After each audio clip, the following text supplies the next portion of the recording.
What is up, everybody? Jake and Joey here because Joey trotted his cute little butt down to a Capcom hosted preview event and got to play Dragon's Dogma, same demo that was available at TGS, but Joey got to play it a lot longer than they did. And as a huge fan of this franchise, I got that Dogma in me. I am on the edge of my seat. I can't wait to hear about this game. Joey, tell me what you played, what you thought of it. Let's just jump right in. This is a tough demo, let me tell you, because games like this, open world, fantasy, very complex combat system. If you've never played Dragon's Dogma before, and you think, I've played Elden Ring, I've played Dark Souls, I've played Monster Hunter, you're not prepared. You're not prepared for this combat system. Maybe Monster Hunter a little bit, you might get the hang of this right away. But man, I kind of wish I went through a tutorial, because boy oh boy, my character was flopping around with those physics all over the place. And truthfully, Dragon's Dogma is not a franchise I'm like super into because of those reasons. Very complex, very obtuse combat system, and it's not like a traditional open world fantasy game, and that's in any sense. But I gotta say, after playing this, I feel like I want to go back to that first game. I got Dark Arisen on my PC, and really like get that Dogma in me, if that makes sense. Yes, Joey. Yeah. So for the uninitiated, like you said, kind of like a fantasy game, third-person action. I always tell people, I think it's like a mix between your Devil May Cry stylish combat and your Monster Hunter stuff. If you ever watch any gameplay for Dragon's Dogma, you'll see people like Monster Hunter kind of like clinging on to the side of a big monster, like stabbing it over and over again. But something I like about it is that it is like so weird. It's like, what if Skyrim, but weird? and there's all these like random systems. Like I'm sure you got to check out the pawn system where you have like a party, like a group of little weirdos. Oh man, they are so like, weird. There's this mage person named Max who kept telling me like, we must follow this pathway here. We must go and to this cave because like I don't know if it's just for this demo or if it's also going to translate to the main game. But sometimes your companions will tell you, like, will suggest that you follow them to places in case you're like me and you get lost all the time. So that was really appreciated. I got to follow them into some battles. One day I was just walking along a path, and then a frickin' Cyclops comes in, deforests the entire area, and then the Capcom rep tells me, hold that R2, climb that thing to its eye, and press triangle to stabby, stabby, stabby. Very frustrating. If you've played Shadow of the Colossus, you already know what I'm talking about, because the Cyclops is not just going to let you climb it willy-nilly, right? When you get to the top and you just stabby, stabby, stabby, it's fun. It's a fun time, really. Okay, now this is what I want to know. Did it like look cool? Like the Cyclops shows up, are you feeling like next-gen vibes? Is it like an event? Kind of, yeah. I actually did feel that way. So I know there's open world games that have like encounters like that, right? But here it was just like, oh my, this Cyclops is like, it's one thing if a Cyclops just shows up. It's another thing if it's like destroying all the trees around you and changing the chemistry of the place. As for its visuals overall, I wouldn't say it looks like overtly impressive. I know it's still a work in progress build. They still got a lot of tweaking to do. Some of the characters' faces look kind of scary. Like, I don't know, ever play Fable 1? Kind of like that. But it still felt like it looked fine. It's also not aiming for, like, intense visual fidelity. Dragon's Dogma is all about... It's all about its combat. It's all about its role-playing. It's very much a bona fide, like, RPG in that sense. And sometimes, like, it's so shocking how many times, like, I've just fallen over, and I'm just like, get up, and I'm like, because this would happen in real life, right? If you're knocked on the ground, it's gonna take you a minute. It's crazy. Which class did you decide to play as, and did you play as multiple? I played as 2 classes, but for the first time, I tried out a fighter because just I'm the kind of basic person who just likes to choose a class that's like well-rounded. A fighter was just a guy with a sword. I don't know if like this is the same for all classes, but I look like a lion. My character looks like a lion. He is just straight up a walking lion.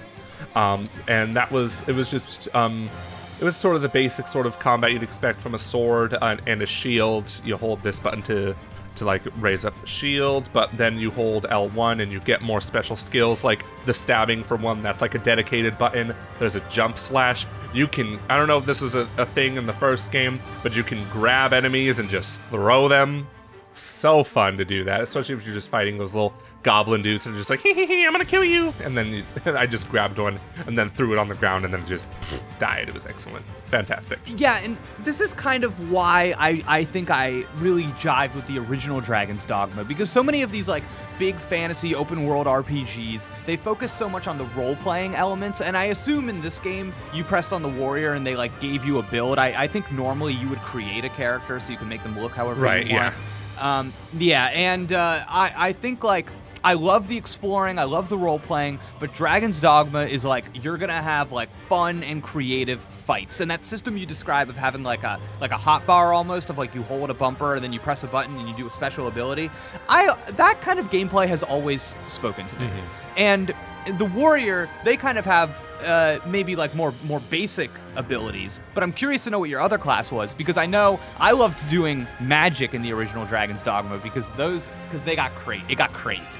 It got so outlandish. So what was the other class? So I didn't do a wizard, a mage, or whatever it's called, right? I did I forget the name, but basically an archer. I think that's exactly what it's called. Archer. Yeah, probably. So I was just thinking, okay, I'm going to be doing a lot of long-range combat, and that's exactly what I did. I didn't play as this for very long because we were near the end of the demo at that point. I actually didn't go back to the beginning. I went to a guild where you were able to unlock other classes that you could switch to, which was a mechanic from what I understand also in the first game, but you don't see it in much else outside of that. So it's a really cool thing that I appreciate, because I was digging this archer class, because not only were you able to just, go into like a third-person aiming view and then just shoot arrows that way, you could just, if you're near an enemy, just press square and then you just shoot him like point blank. You could just... I freaking mollywopped an enemy like that was on the ground with my foot. That was great. It's just like I shot them down and I ran towards them and I just stomped the crap out of them. That was fun. That was really fun. I regret not playing that mode like from the very beginning. Like that was really interesting. But I did get a taste of magic still, because I had some really good allies that would always like buff me with some fire spells. I remember the first time that happened too, my sword was on fire, and I'm just like, I don't know what button I pressed to activate this, but it was just because that mage I was talking about was just like, Master, we must go this way to go to the cave to get more resources. The voice acting spectacular, I will say that. It's very much, from what I can tell, Dragon's Dogma 2. It's still very niche in its gameplay style. There was still a lot for me to learn here, but from what I played, I still had a good time, I gotta say.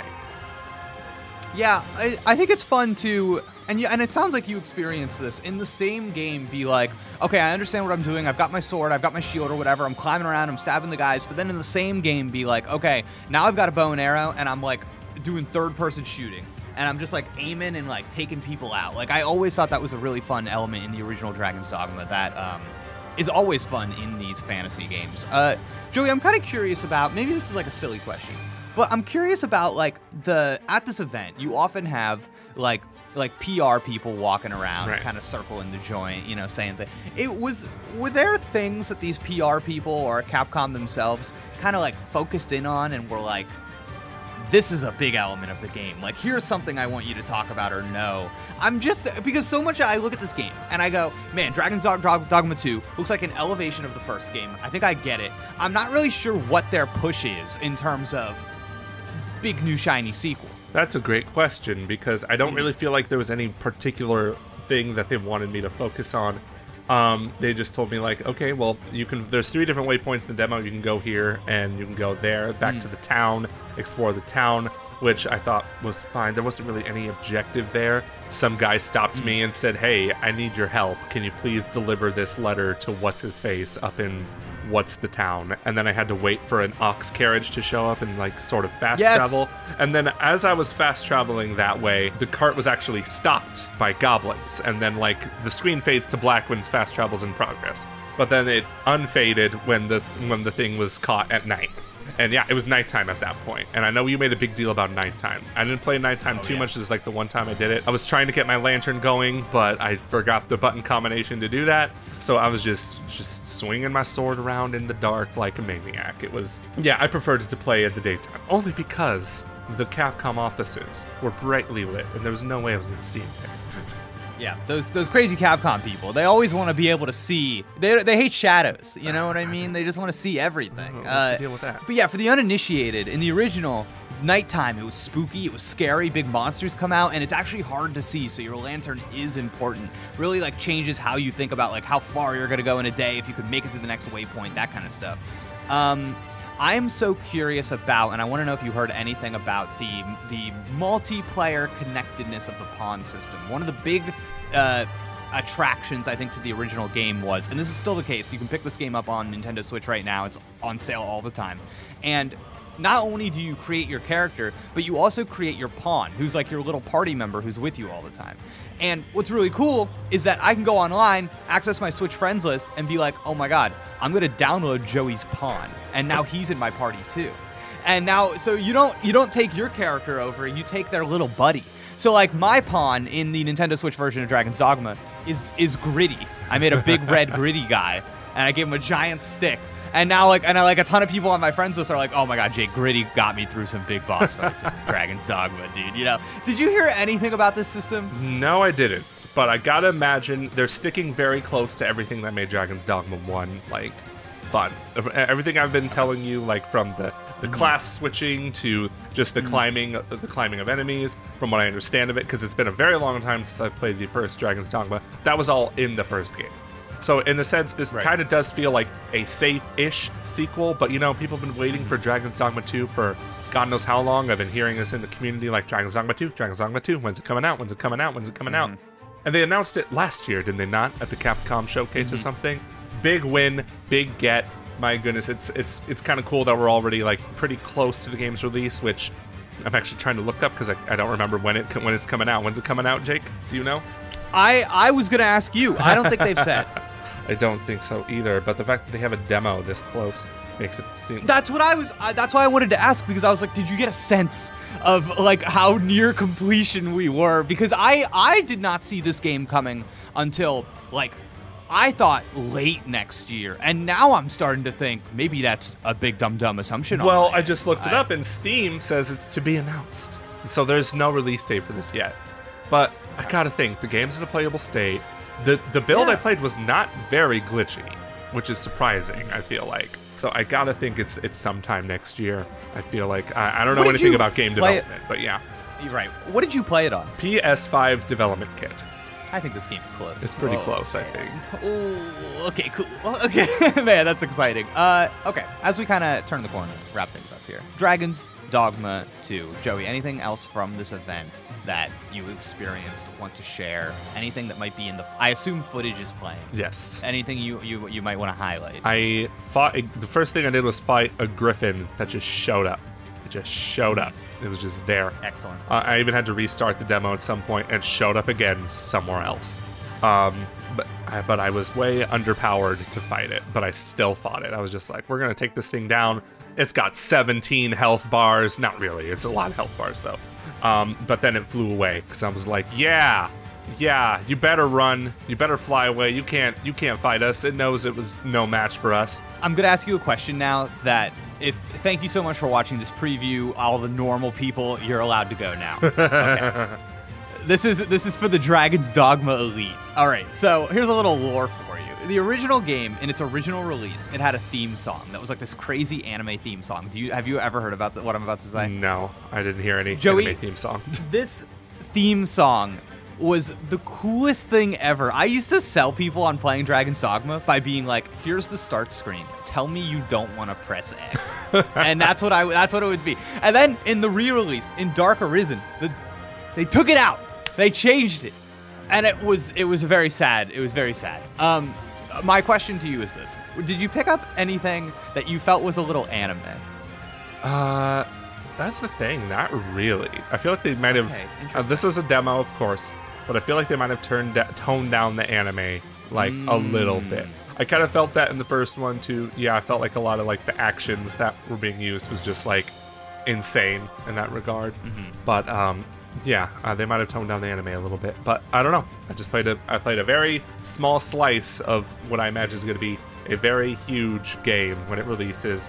TBD. Yeah, man, it's so exciting. Anybody listening to this discussion, the next time that Dragon's Dogma is like on Switch for $5, just pick that puppy up. Time of my life. Yeah, just such a big fan. So excited to hear and see more.